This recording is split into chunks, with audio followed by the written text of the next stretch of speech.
দারুণ একটা রেসিপি তোমাদের সাথে আবার শেয়ার করব। আজকের আমি তোমাদের বানিয়ে দেখাবো ছানার কোরমা। ছানার কোরমা বানানোর জন্য কি কি উপকরণ নিয়েছি চলো দেখে নিই। আর ভিডিওটা না টেনে পুরো ভিডিওটা দেখতে থাকো, তোমাদের কিন্তু খুবই ভালো লাগবে। ছানার কোরমার জন্য এখানে নিয়ে নিচ্ছি আমি 1 লিটার ফুল ক্রিম দুধ, এখানে নিয়েছি আমি ময়দা, চিনি, এখানে নিয়েছি গরম মশলার গুঁড়ো, পোস্ত, চালমগজ, কাজু বাদাম, এখানে নিয়েছি 1 ইঞ্চি মতন আদা, কয়েকটা কাঁচা লঙ্কা, এখানে নিয়েছি সিদ্ধ করা একটা আলু, পাতিলেবু ছানাটাকে কাটাবার জন্য, এখানে নিয়েছি নুন, হলুদ। প্রথমে আমি দুধটাকে গরম বসিয়ে ছানাটাকে কেটে নেব। এখানে আমি একটা মশলা তৈরি করে নেব। এখানে আমি চালমগজ নিয়ে নিচ্ছি, পোস্ত, কাজু বাদাম, কয়েকটা কাঁচা লঙ্কা, 1 ইঞ্চি মতন আদা। এটা খুব ভালোভাবে আমি বেটে নেব। কোরমার মশলাটা একদম রেডি হয়ে গেছে।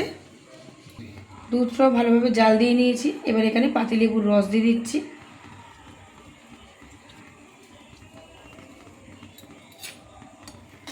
দুধটাকে ভালো করে আমি নাড়িয়ে দেবো। ছানাটা কিন্তু খুব ভালোভাবে ছানা কাটানো হয়ে গেছে। আমি এটাকে ছানাটাকে জল ঝরিয়ে নেব। ছানাটাকে একদম জল ঝরিয়ে নিয়েছি ভালো করে। এবার এখানে আমি সিদ্ধ করা আলুটাকে গ্রেট করে দেবো ছানার মধ্যে। এরকমভাবে গ্রেট করে দিলে খুব ভালোভাবে ছানার সাথে কিন্তু একদম আলুটা মিশে যাবে।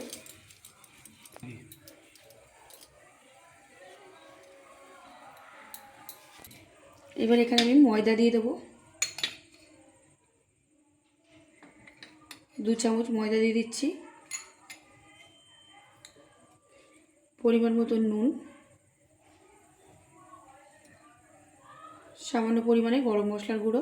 এবার ভালো করে ছানাটাকে একসাথে মিক্স করে নেবো সব কিছুর সাথে। ছানাটাকে আলুর সাথে খুব ভালোভাবে মাখা হয়ে গেছে।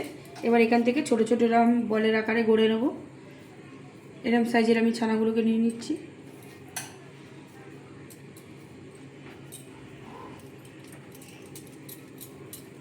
আমি এবার ছানার বলগুলোকে ভাজার জন্য কড়াইয়ে সাদা তেল দিয়ে নিয়েছি। তেলটাও গরম হয়ে গেছে। আমি এবার বলগুলোকে আস্তে আস্তে ছেড়ে দেবো।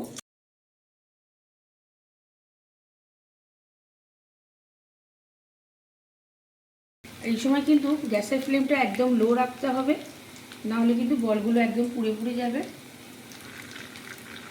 2 পিঠ কিন্তু লাল লাল করে একটু ভেজে নেব। ছানার বলগুলোকে একদম লাল লাল করে ভেজে নিয়েছি। এবার তেল ঝাড়িয়ে তুলে নেব। এবার ওই তেলের মধ্যে খুব সামান্য পরিমাণের কারণে সাদা জিরে ফোড়ন দিয়ে দিচ্ছি। এটা যেহেতু নিরামিষ কোরমা, এখানে আদা রসুন পেঁয়াজ কিছুই পড়ছে না। এখানে আমি কোরমার মশলাটাকে ঢেলে দিচ্ছি। এখানে পরিমাণ মতো নুন দিয়ে দিলাম, খুব সামান্য পরিমাণে হলুদ দিয়ে দেবো। তোমরা চাইলে হলুদটা নাও দিতে পারো।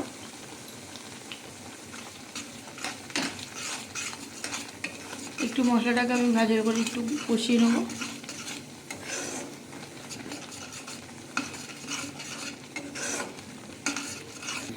এখানে আমার স্বাদ মতো চিনি দিয়ে দিচ্ছি।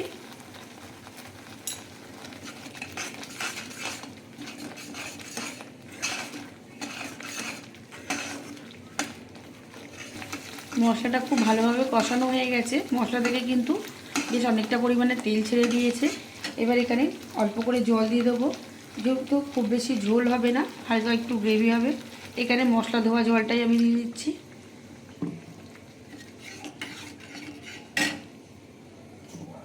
এখানে কয়েকটা কাঁচা লঙ্কা দিয়ে দিলাম।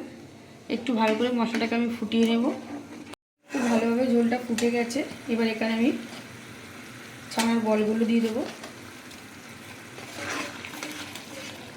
এবার এখানে গরম মশলা দিয়ে দিচ্ছি একটু।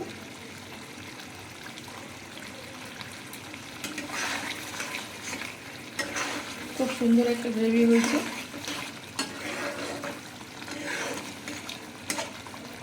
আমি এবার এটাকে একটু ফুটিয়ে নেব। একদম রেডি হয়ে গেছে আজকে রেসিপি ছানার কোরমা। আমি এবার এটাকে নামিয়ে নেব। আজকে দারুণ একটা রেসিপি তোমাদের সাথে শেয়ার করলাম, নিরামিষ একটা রেসিপি। তোমরা এই রেসিপিটা কিন্তু যে কোনো নিরামিষ দিনেই ভাত, রুটি কিংবা পরোটার সাথে বাড়িতে তৈরি করে খেতে পারো। অসাধারণ লাগবে।